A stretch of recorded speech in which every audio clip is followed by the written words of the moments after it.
That's a lot to live up to. I hope that I will do that introduction some justice today. And I do hope that we have real conversations about where we are and where we're headed in public education. I was told I have a lot of information about COVID-19 and what we experienced. And one of those 12 titles in between that I had was I also had the honor of serving as the principal at South Daytona during the pandemic. And I was actually, I was supposed to be there to finish out the year. The principal left right before spring break. I was there one day and we didn't come back. So I was the pandemic principal. So a lot of the information when we talk about how we dealt and how we tried to continue learning in the most tumultuous time that probably in history, I don't remember the Spanish flu, maybe it was hard back then, but the most tumultuous time in history in education, and you know how we survived that. I have some real firsthand knowledge about how we continued learning and made that a priority throughout that. I will go into the PowerPoint then. It's so good to see so many familiar faces, and I know that a lot of you, I'm not going to say old friends, but certainly friends that know all my secrets, so I can't make anything up. All right, this is kind of what I had planned for today, where I'll go through a real quick strategic plan update.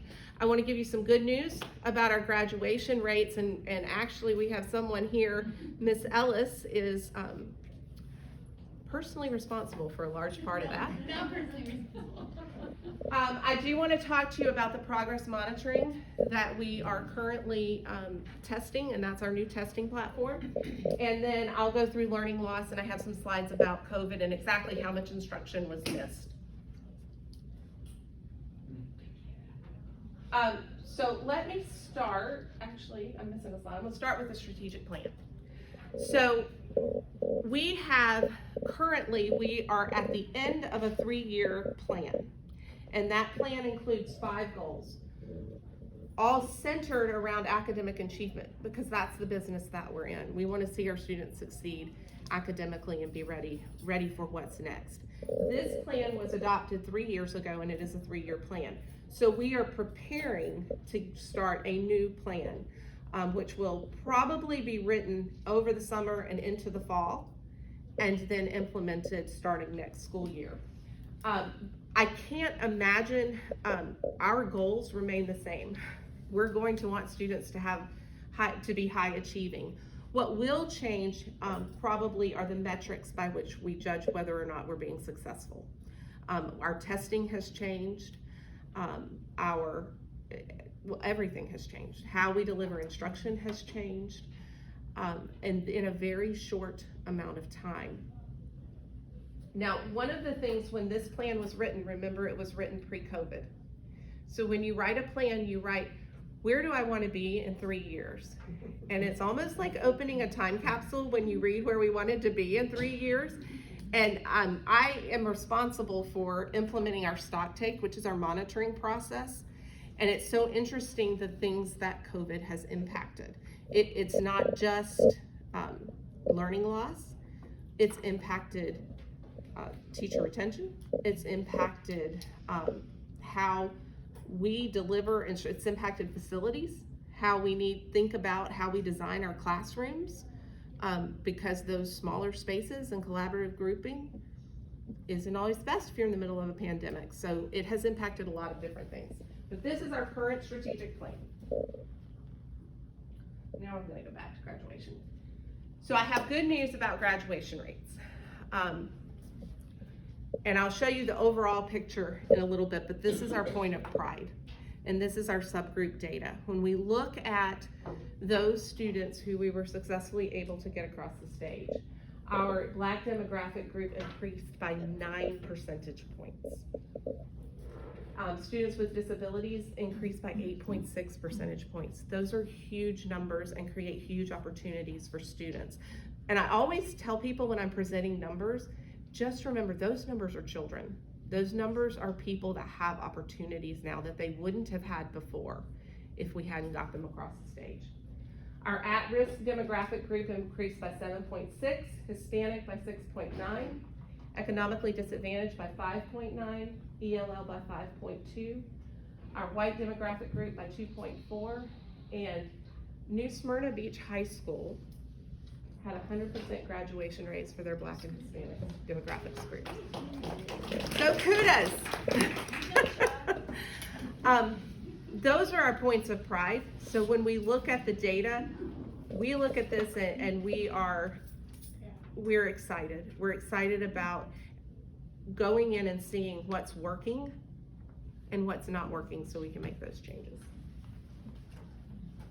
Rachel, on that data though, didn't the state eliminate for a period of time the requirement? That's exactly where I'm going. Okay. Yes, not for this group. Not for this group. So yes, the state, there was a period of time, and if you look at this graph, it shows, it kind of is, but you can see the red line is us, is Volusia County. The blue line is the state. So there were 2 years, 3 years, 2 years, thank you, Christine. 2 years where the state waived the requirement to get a concordant score to graduate. This was not for this cohort that we just did. It was for the 2 previous cohorts. And so that did impact graduation rates. You can see they went up in the 90% because the students didn't have to get a test score that passed for concordant scores.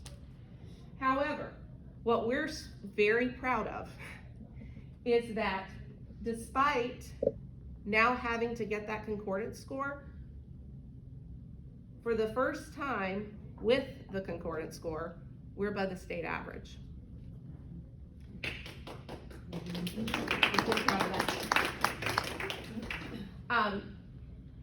It doesn't mean we don't have work to do. We have work to do because we have 11% of our students that we're still working on. And Miss Ellis could probably tell you their names. She personally, and just so you know, this is our plan for addressing, because we've already started. This is lagging data, so this would have been the students that crossed the stage last year. For this year, there are already, Miss Ellis and her team go out to the schools individually. They meet with the leadership teams at the school. They go through each student individually.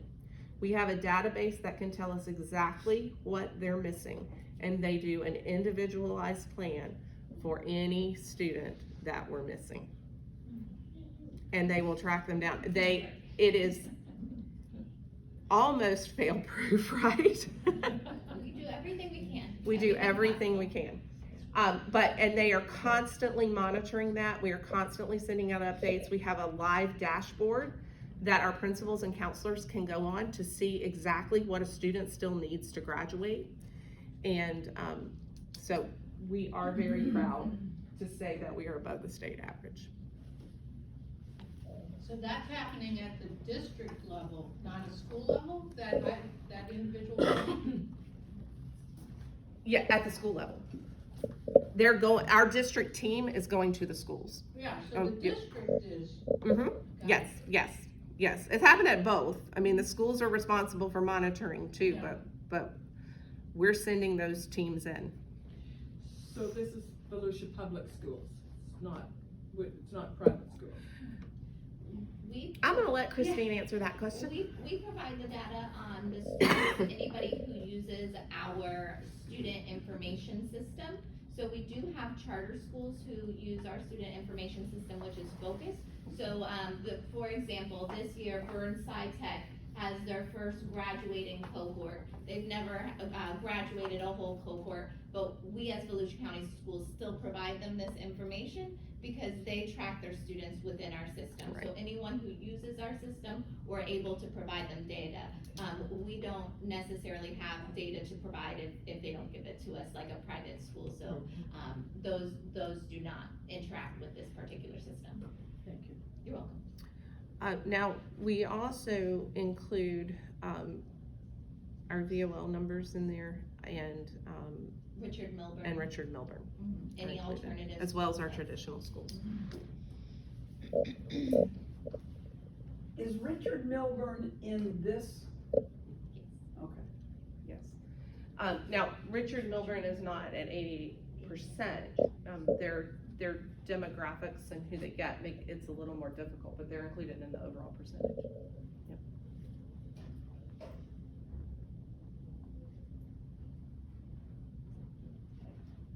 Oh, wrong way. All right, so when we talk about learning loss, and this is just an overall general definition, because I know that that's a lot on everybody's mind, like what did we lose in those years where we didn't have traditional instruction in front of students. So the learning loss refers to any specific or general loss of knowledge or skills or reversals in their academic progress. So that's really what we're looking at, is what are those causes that cause our students to fall behind. I keep going the wrong way.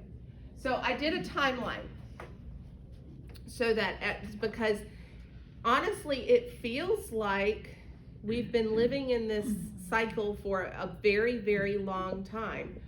But actually, it began in March of 2020, which, when Sarah Lee was saying, I met her in 2011, didn't seem like that long ago when she said it, but I guess it was that long ago. So March 16th of 2020, we went off for spring break.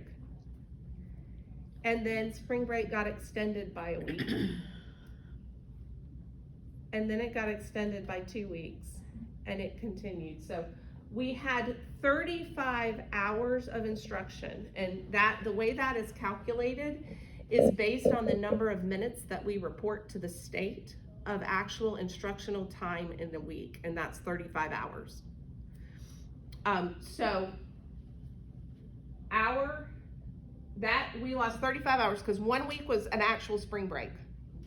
The next week was when the district team came together to prepare the instructional continuity plan, or the ICP. So for that week, no instruction occurred. However, starting the next week, we implemented the ICP, which is not perfect, nor was it the same as coming to school for 35 hours and delivering it. But having been at a school, I can tell you, people worked hard during that to make sure we were in touch with kids.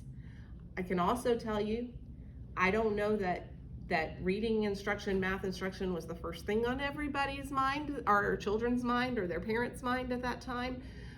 But I know that as a district, our teachers and staff pulled together, and I can speak personally for South Daytona and tell you that every day we were making contact with kids. So the implementation of ICP happened March 30th through May 29th, which was our last day of school that summer. And we lost 220 hours of face-to-face instruction during that time. Now, there was some instruction going on. We had the ICP, which was students had devices at home. Teachers would conduct Teams meetings for those who could. We did have some connectivity issues, but, and we've done some things to mitigate that, should this ever happen again, which we hope it doesn't. And we had packets available for pickup. We had, our teachers would log on, make contact with children, talk them through the assignments, work with parents, but instruction was students at home, teachers at home, administration at school. Then in July 2020, our school board met and had made the decision to approve a new calendar. Because the threat of COVID was still very real at that time, the decision was made to delay the opening of school for 2 weeks.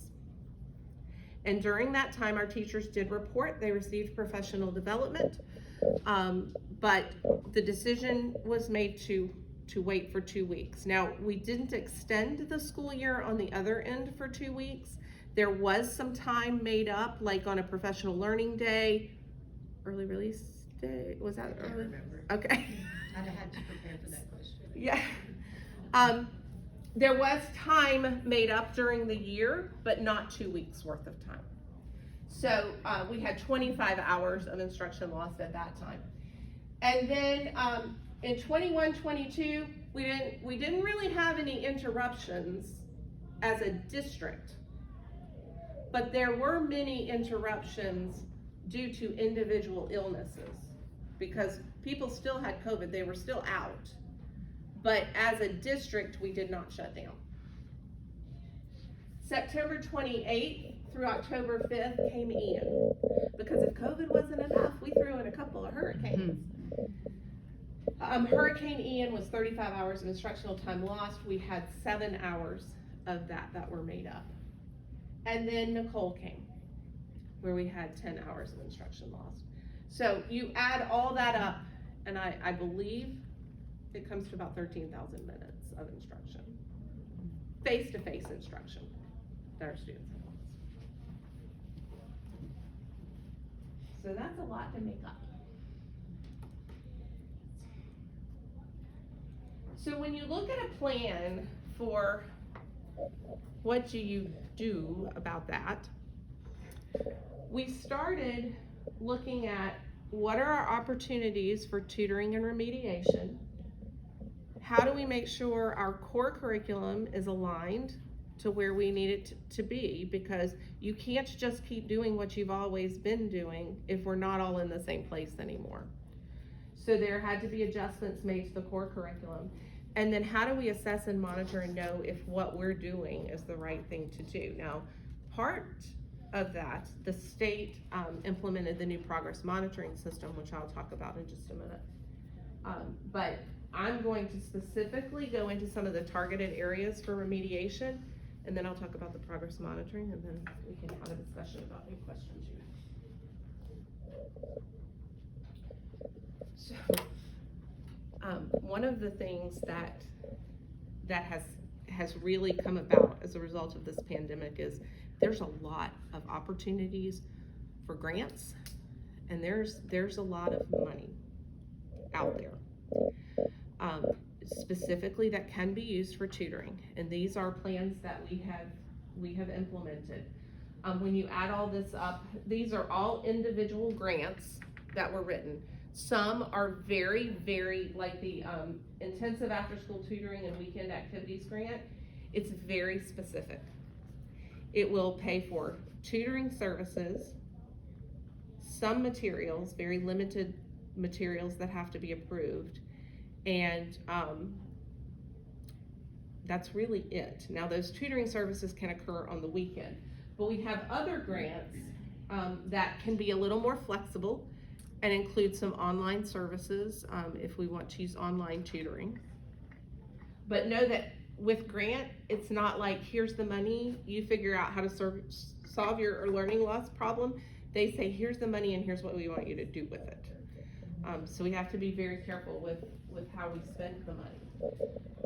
One thing I do want to point out is the ESSER 3 Substitute Academic Support Project. That is an initiative that we did where we have 100 and I think we have about 160, not all filled, but we have 160 substitute positions, and those substitutes work hand in hand with teachers. They're hired to go into teacher classrooms and support small group instruction. They're not necessarily doing the small group instruction. They may be supporting the class while the teacher does the small group instruction, but they're specifically allocated to help the teacher so that small group instruction can occur and individual intervention can occur. Additionally, we've allocated $500,000 worth of ESSER 3 funds for collaborative planning opportunities. So when schools write those grants, they're able to pay teachers for collaborative planning. And then the ESSER 2 supplemental ARP, those also go towards more intensive tutoring and some summer school programs too. Yes. How is it decided where, out of those 160 substitute Mhm. assistants, so to speak, how is it decided where they go? Well,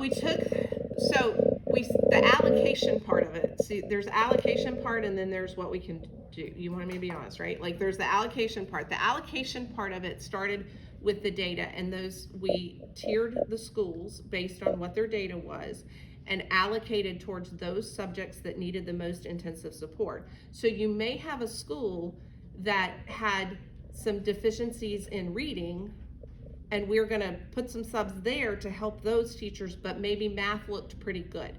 And so we didn't for that. So some schools have more allocated than others. However, I will tell you, like everything else, hiring is an issue. So we have been, I would say, more generous in allocating those, and if we can find them and there's a need that we can fill, we put them in. And some of those full-time subs that we had, those were converted into this position, is what I Correct. understand. So that we had like full-time subs in all the schools or whatever that we had, and I think a lot of those have been converted into that. Would you repeat what she said? I can't.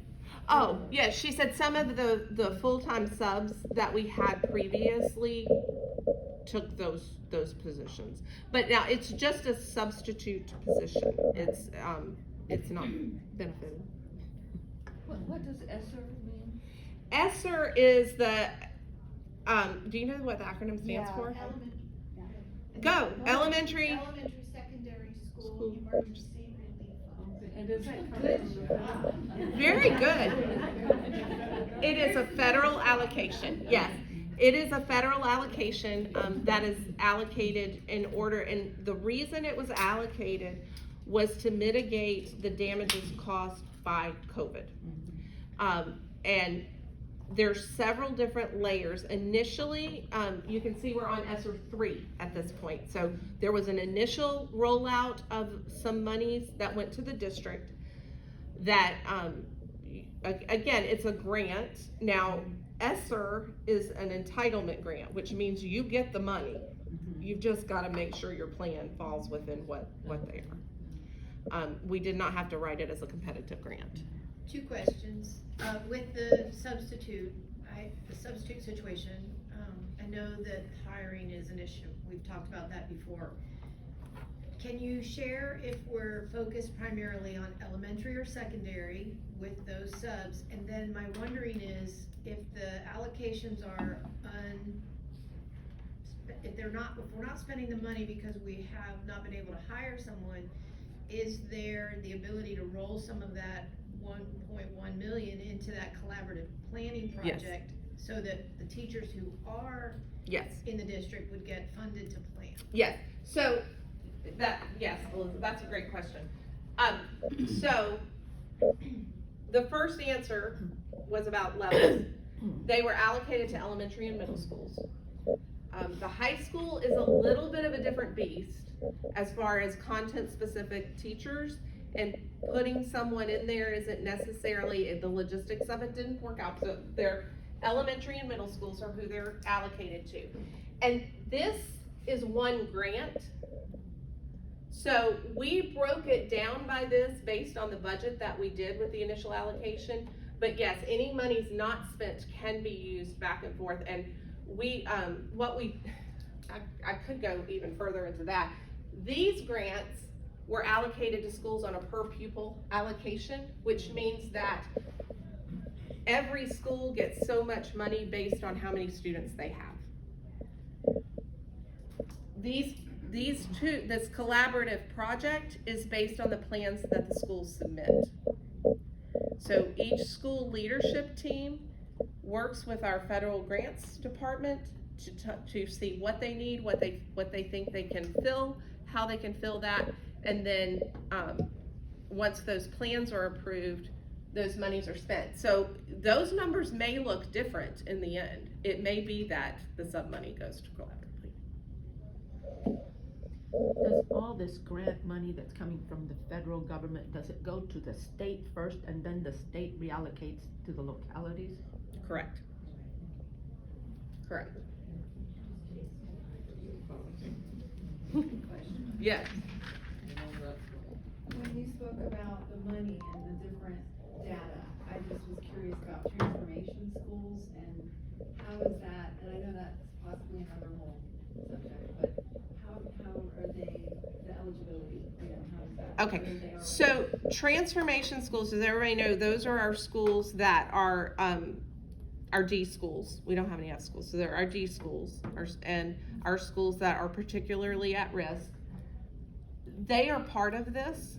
They are included in this, but additionally, they get more funding from other grants that are like the UNICIG. Don't ask me what that stands for either. The UNICIG grants, and they get, and most of our transformation are Title I schools. So it does, but it doesn't.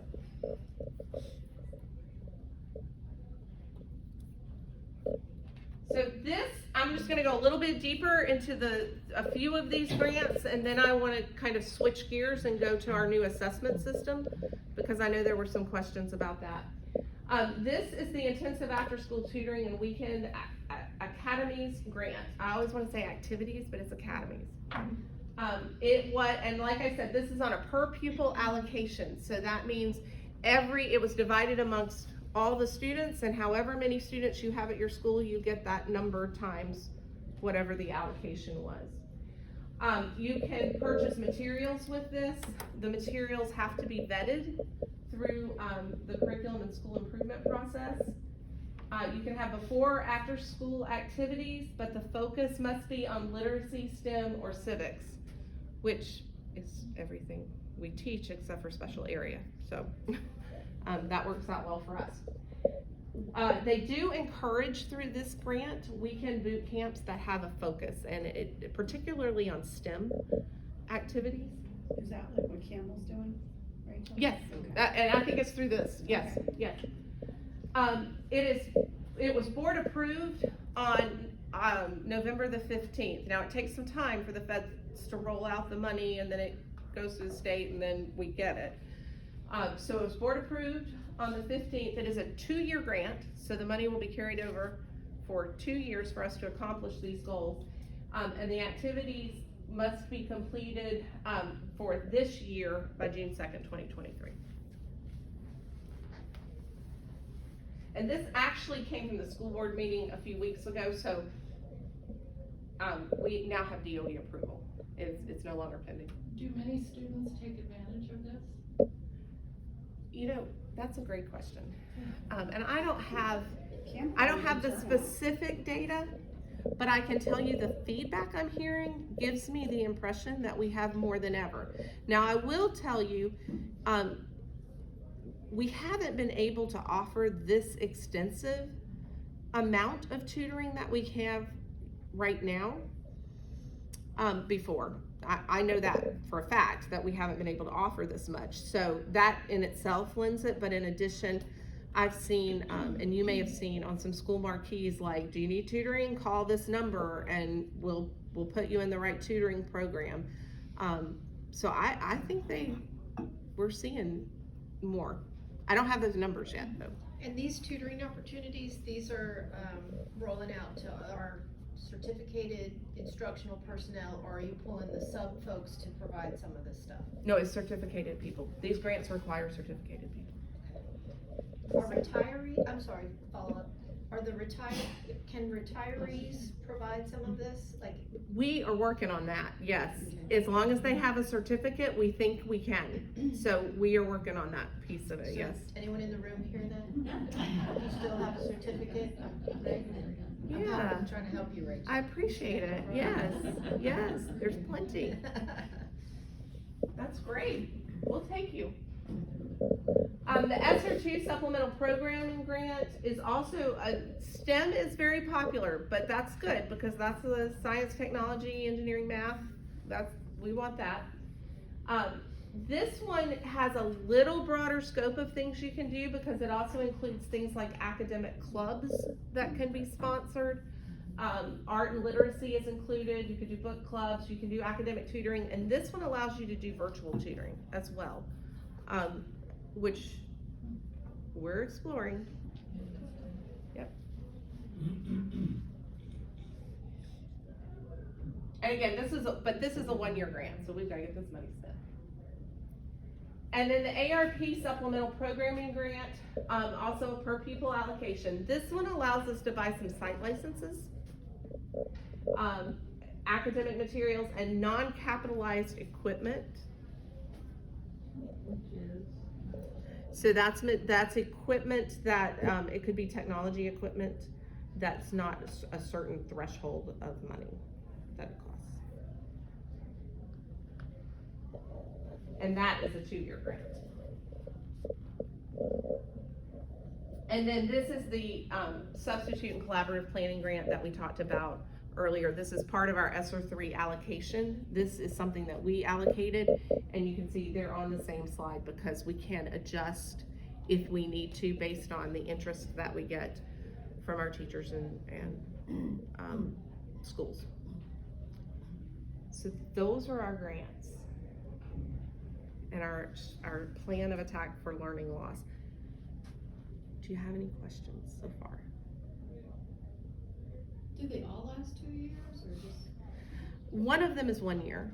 The last one I talked about is a 1 year, so it will wrap up at the end of September because their year is considered when they released the application, but DOE didn't approve till December, but it's a 1 year. But that one we're gonna use for summer school, so don't worry, it will be spent. So, if I get this correct, classroom time was missed, which I'm not a teacher, I know 90% of you are, but I'm not. So if I was thinking about, you're gonna cover these things, but you didn't have enough time. So when you're now filling that gap with tutoring, are you trying to tutor for what wasn't taught, or just keep what was taught and increase the proficiency in what was taught?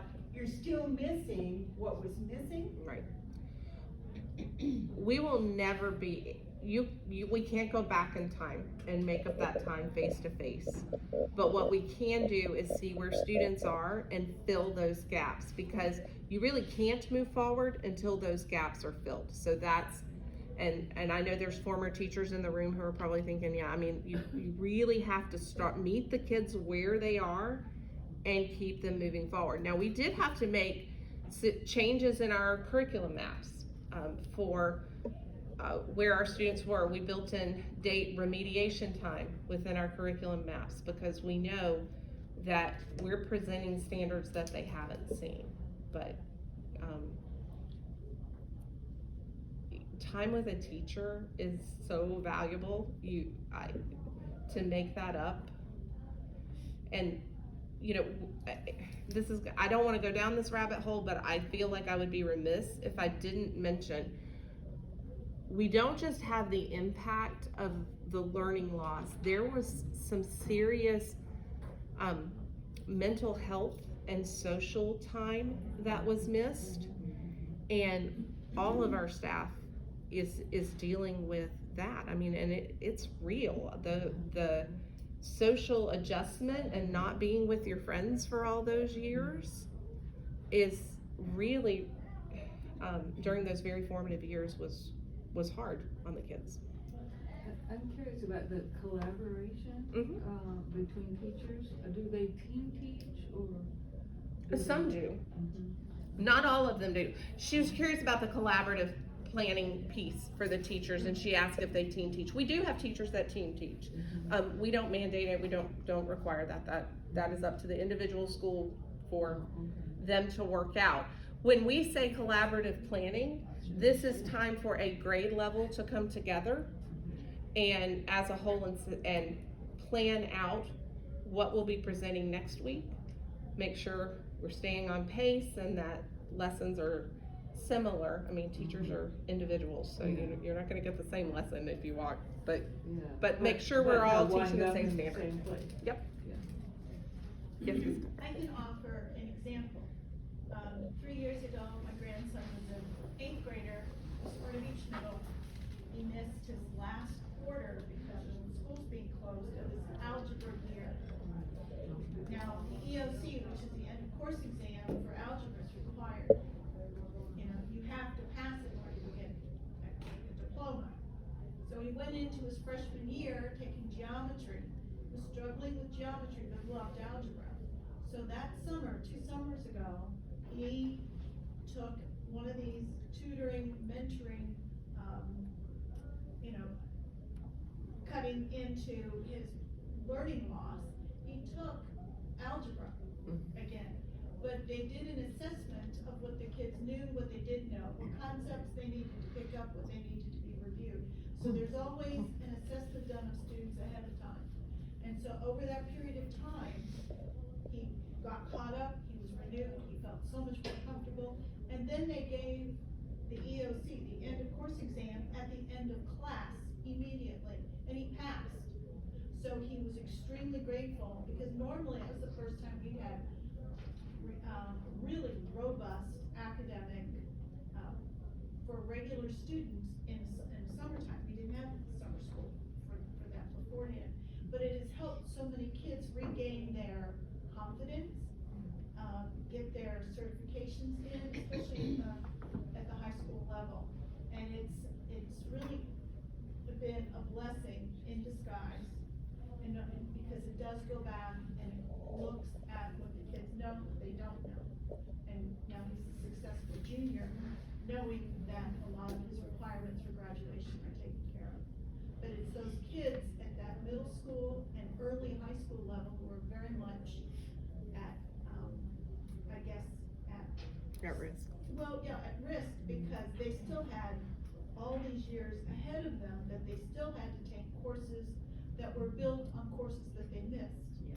Like algebra to geometry to algebra 2, or even science, when you miss or earth science at the 8th grade level, and then have to take biology, and then you go into chemistry. So that's what we have to think of, is what was lost before, so they are successful, not just at what they missed, but at the next level. So those Right. fundamental skills that they're supposed to learn earlier are there. You make a good point, because, and I can speak from the elementary perspective. I actually had a slide in here, but it was presented to school board and they told me I was getting a little long-winded, so I haven't got it out. That followed a child from, like, if you're a 3rd grader now, you missed all this, how much time they missed. If you're a 2nd grader, how much time they missed. And even our kindergartners have been impacted because we had the hurricanes this year. And I would argue they're even impacted just because there's such a heightened awareness of being sick. And what would, I'm not advocating for anybody to send their kids to school sick. Don't go out and say she said. But what before we would have not paid that much attention to, we're now much more sensitive and stay home. Except for me, I'm here with the science section. So, I want to switch gear. If there's no more questions, I'm going to switch gears now and talk a little bit about our progress monitoring system, because I could talk about public education and Volusia County in particular all day, but I know you probably have plans. So. It is something I am very, very committed and very passionate about. I did start my career in 1996 as a front desk receptionist at Boston Avenue School, if anybody remembers that. Oh, wow. Yes. And my daughter went to George Marks, DeLand Middle, DeLand High School. She's a Bulldog. My son-in-law graduated from Taylor. My granddaughter is the class of 2040 at Taylor. She'll be the class of 2040. So I do love Volusia County Schools, and could genuinely, anybody wants to have a conversation, just get my phone number. I am very committed to this county and to public education in general. I'm the daughter, both of my parents. My father was a principal. He still works at the district level as a director of student services. He's 80 years old. My mother was a high school teacher. So I really don't know anything but public education. So let's talk about progress monitoring. So we had the FCAT, we moved into FSA. Those were once a year tests flawed. I mean, by all accounts, I don't think any side disagrees that there are problems with taking one moment in time and making a big decision, which for third graders meant retention. And not just third graders, there were other grade levels too. But we have moved to new standards called benchmarks. Those benchmarks are being implemented this year. Our teachers are rolling that out. All the other changes, they're also have new benchmarks that they're teaching. They're not, teaching is teaching, but when you change the order of things and you change the strategies that you use, it's complicated to make those changes. But we've also implemented a new testing system, and there will be a new state grading system. Anytime that you implement a new test, like when we had the FSA, you have what's called a benchmark year, because you can't compare the scores this year to last year. They're not the same. So our new progress monitoring system, rather than one test at the end of the year, the students are given an assessment in the fall, mid-year, which is right now, the window just closed, and in the spring. The spring is the one that our school system will be graded on. It's a little intimidating having Miss Ellis here, because if I mess this up, she's gonna give me the eye. The spring test is the one. So really, that part isn't different. We take a big test at the end of the year. That's how our school and our students get graded. That part's not different. Well, it impacts teacher evaluations to a certain percent. As did the old one, right. So they measure student progress, and our teachers are evaluated, a part of their evaluation is based on that. Yeah, a third. But is it also diagnostic individually, so you would know which students are like the midterm one? So it is not really. It is within the grade level. So the students are, it's adaptive within the grade level, but it doesn't go below the grade level. So like if I have Johnny, and Johnny is in third grade but on first grade level, it's not gonna tell me he's on first grade level. It's just gonna tell me he's not on third grade level. But they're given the test at the beginning of the year. That test will test everything they need to know by the end of the year. So you're not gonna see super high scores, because there's not things they haven't been taught yet, but it tells us what they already know and what they don't know. We just finished the second administration. So we're gonna be gathering those scores and identifying who's where. Now, this one is particularly important, because what we will do is dissect the test by strand to see what do the students already know, what do they not know, but also what have we taught and what have we not taught. And if we haven't taught it, we're not as worried about that as long as we have it on the radar to teach it. But if we've taught it and it's low, that's what we need to go back and remediate. Now, are there accommodations for ESE students that have disabilities that take longer time? This test is, Christine, the test is not, yes, the answer is yes, but I want her to expand on the timing of it. Okay, and so that is actually my great colleague Charlene Sozio's department, but yes, there are a certain amount of time that you can take up to, and anything within the IEP that's within the test parameters is followed as the test is administered. So those accommodations are per student and their accommodations, or is it just abroad for It's per student, but additionally, it is my understanding that based off of the first progress monitoring, the state realized it was taking longer than potentially 2 hours to complete this assessment. And so the state then told all of the testing coordinators throughout all of the districts in the state of Florida, we are going to give them up through the end of this school day. So if a test is opened up, no matter their status or IEP, they can take longer, at that point in time. Yeah. If they've started the test before lunch, they may not, stay in their classroom because they haven't finished. They may, have lunch in a secure location, and I say secure as in, maybe not the cafeteria where everybody could be potentially talking about the test they just took, but then coming back, and finishing it, perhaps in the media center, or if there's a computer lab that they can go to finish that test. I'm not going to say that's 100% accurate, because that, again, is kind of the door right next to mine, that side of the house. But yes, the state did realize that some students needed longer, and as we're figuring it out, because prior to this current test administration window, the fall was the very first time it had ever been administered, and the state didn't know what was going to happen. So based off of the feedback that the state was receiving from all of the school districts, they said, we're going to shift a little bit and say we can have up to the end of the day. And I would anticipate, as we move forward, there will be changes to how we administer. So just a follow-up, the student I work with, his questions were timed, and he is developmentally delayed, has a lot of issues. And so by the time I could get him to look at the question and read the question due to his accommodations, it was timed out, and he missed out on that question and it moved on.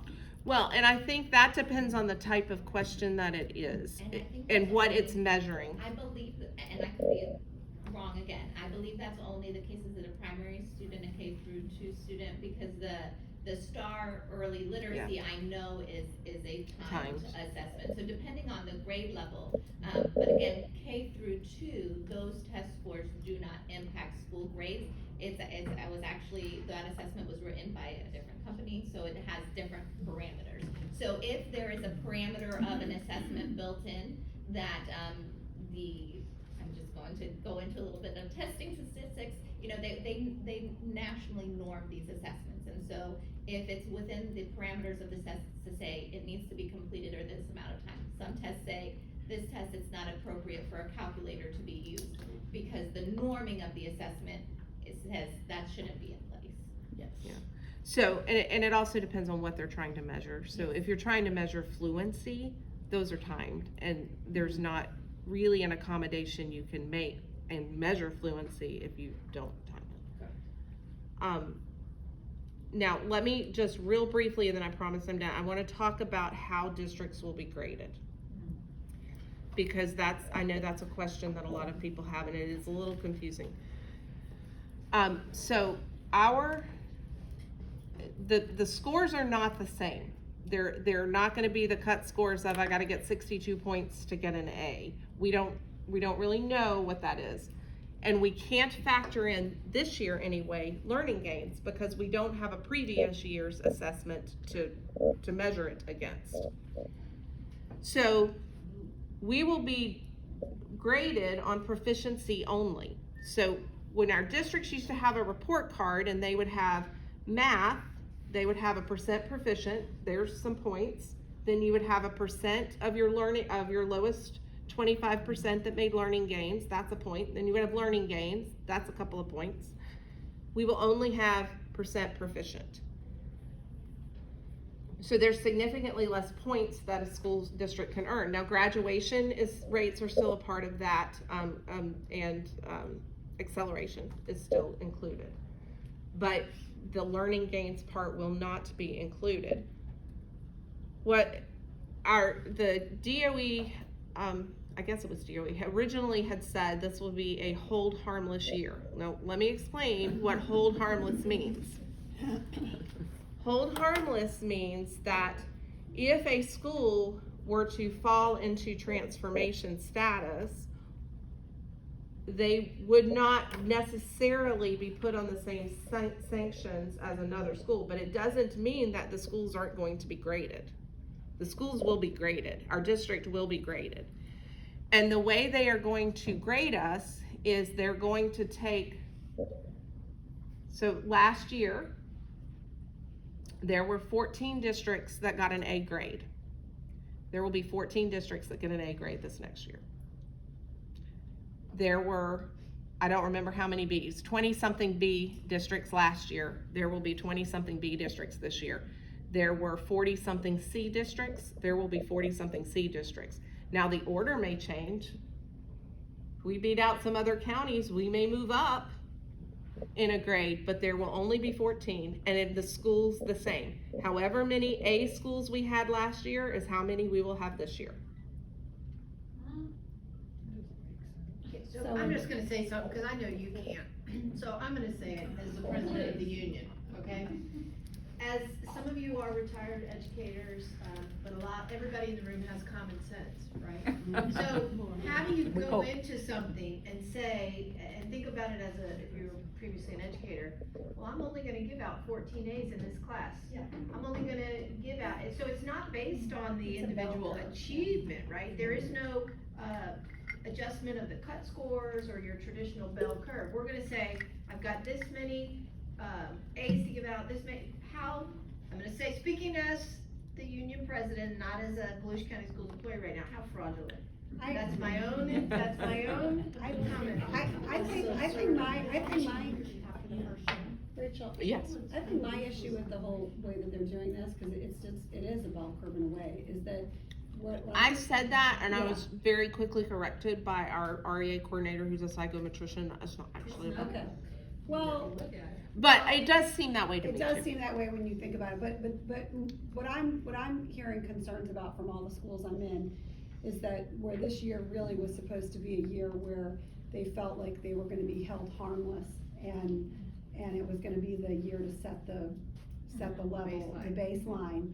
They're feeling more pressure than ever because this is an opportunity for our district to become an A district. And I think all the districts are probably feeling the same way. You can fight for that spot by trying to do things that you didn't have to worry about before, like having to worry about learning gains or having to, it's a different whole mindset.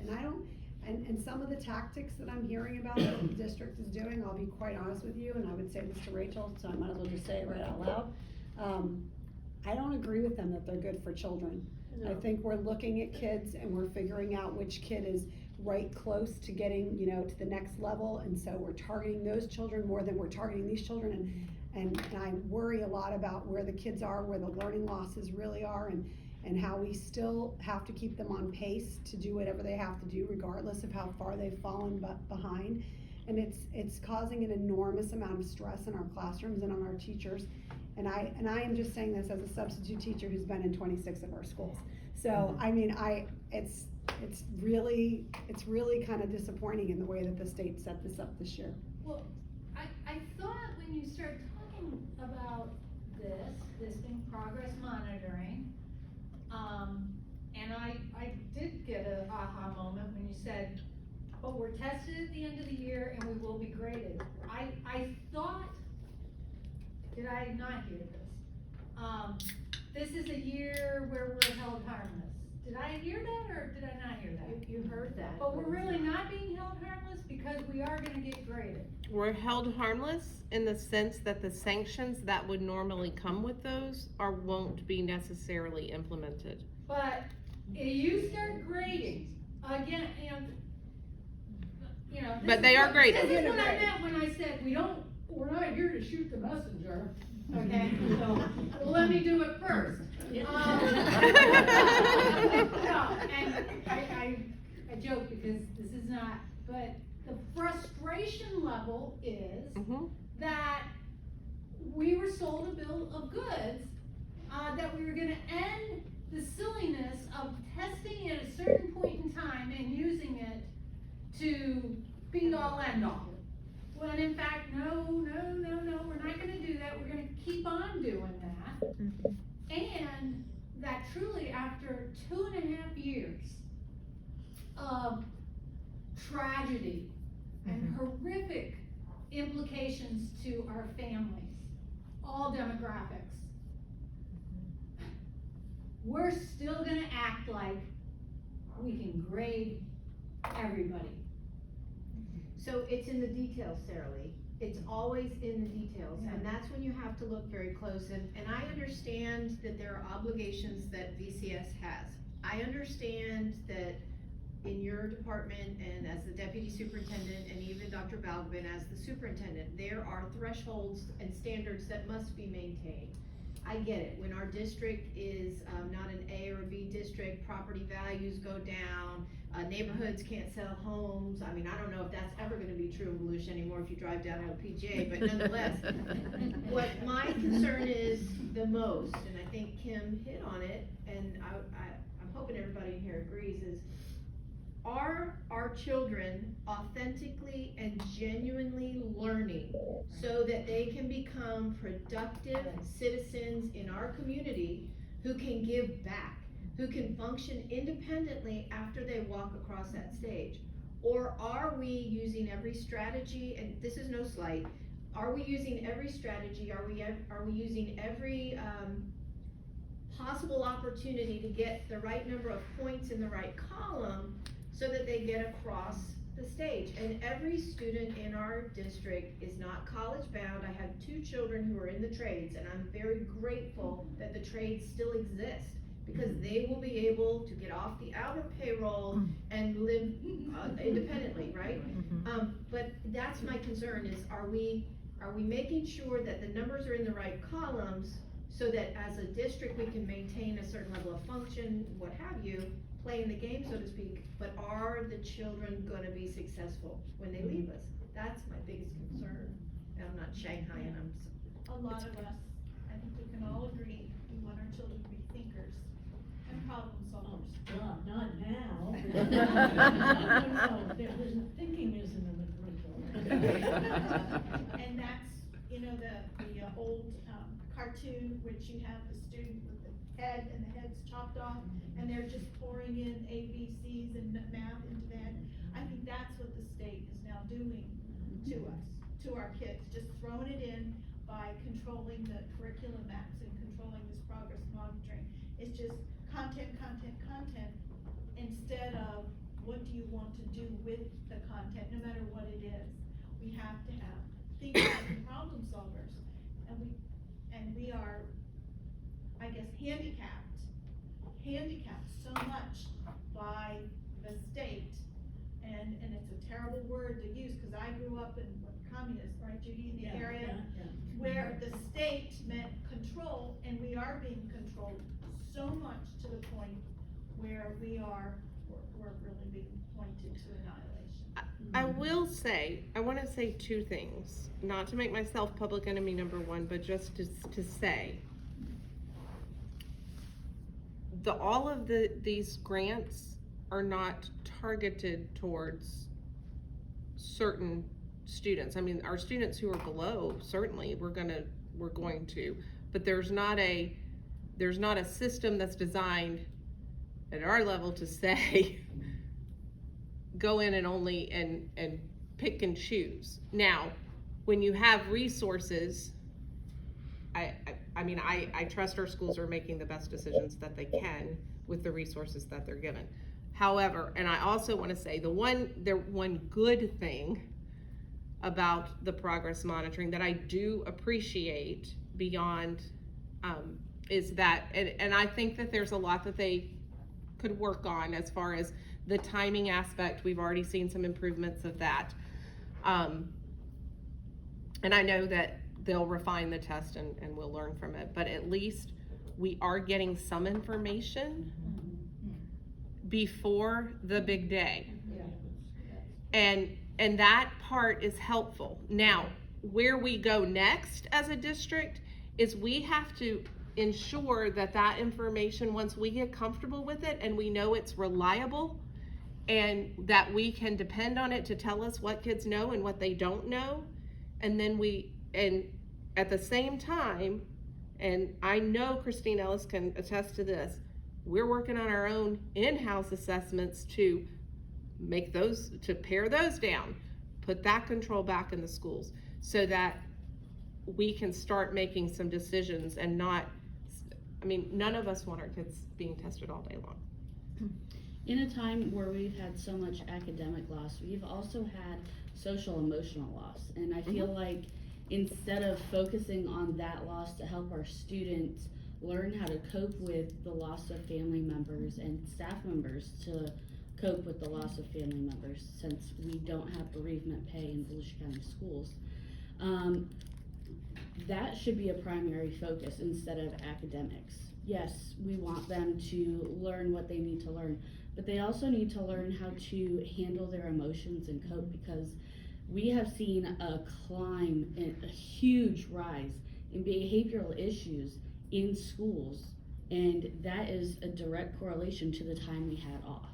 If we had the support in the classrooms to teach us the emotional support, I think we would be in a great spot in these schools. I have concerns with some of what you're saying, because I feel like our schools are tasked with so very much. I had an opportunity to go to the new Family Resource Center that we have in Volusia County, which is the first of its kind in the entire state, where, you know, we're very lucky that they're partnering with all these different organizations, Volusia County Schools being one of them. At some point, we talk a lot about, you know, parental rights, and I do not think as a state we spend enough time with parental responsibility. I mean, our parents giving them some information as to where to take their children, like what we have here in Volusia, where from 8 to 5, Monday through Friday, you can walk in that door and they are going to help you get whatever you need for your child. We are extraordinarily lucky here in Volusia. And our families, I'm sorry, as somebody who I see the behavior issues, I'm fed up with it. Our families need to get their act together. And I wanna help them, I wanna sit down with them and I wanna help them and take them to those places. But we cannot continue to think that our schools can fix all these problems if our parents aren't gonna show up and care themselves. Absolutely. It is, Absolutely. I'm over it. So, I can't, we can't find social workers for our schools. We don't have enough people to fix the problems for our children in that regard. Our families need to get up off and figure it out and help us tell them. Yeah. And that's where we need to partner with them, and yes, but that doesn't need to happen in our schools, in my opinion. We need to get them into the right services. I actually have a question that's not on this subject. Okay, So- great. Tell me what it is. That's exactly what I'm saying. When you talked about the graduation rate and the fact that kids were not in the schools, one of the concerns of the ed team was, we know that we lost kids. That kids they didn't do any of the work. They either didn't have access to go online, or they didn't get a packet, or whatever. And then when school started back up again, they weren't there. How does that show, or how does that show in the graph that you gave showing the percentages? And do we have those kids back? So, So there's it's sort of several, a two. there's a couple of questions there. This lady right here went school to school. Because when you figure a graduation rate, they start with the cohort. So who initially started with that cohort of kids, all the way through high school?